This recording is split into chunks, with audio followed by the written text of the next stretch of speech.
Pouvez-vous donner un exemple? Qu'est-ce qui a changé dans la pratique, quelque chose de concret cette année-ci par rapport aux années précédentes? Je vais donner deux exemples. Le premier exemple, c'est tout au début du projet, donc quand les élèves écrivent une carte pour Noël.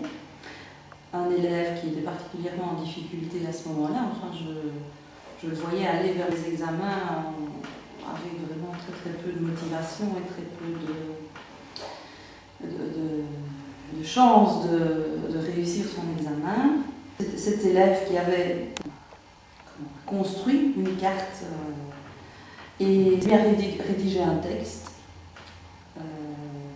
Et puis il m'a appelé, m'a demandé une dizaine de mots de vocabulaire pour pouvoir compléter les phrases qu'il avait écrites sur sa carte. Donc j'étais assez surprise que ce garçon qui habituellement ne réussit pas ses interrogations de vocabulaire et n'arrive pas à former des phrases aux interrogations, il a réussi à écrire ces phrases. Bon, je suis intervenue pour donner le mot de vocabulaire, mais la démarche était belle de sa part.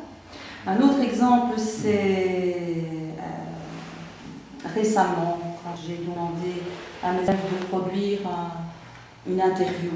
Ils se posaient des questions, ils devaient répondre actuellement. J'avais demandé en néerlandais et en français. J'ai un petit groupe qui m'a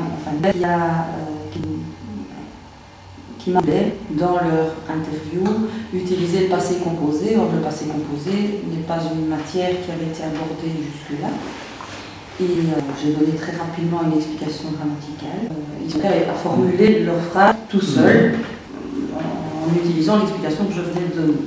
Ce qui est assez surprenant parce que habituellement, le passé composé, ça prend quand même un petit peu plus de temps que 3 minutes.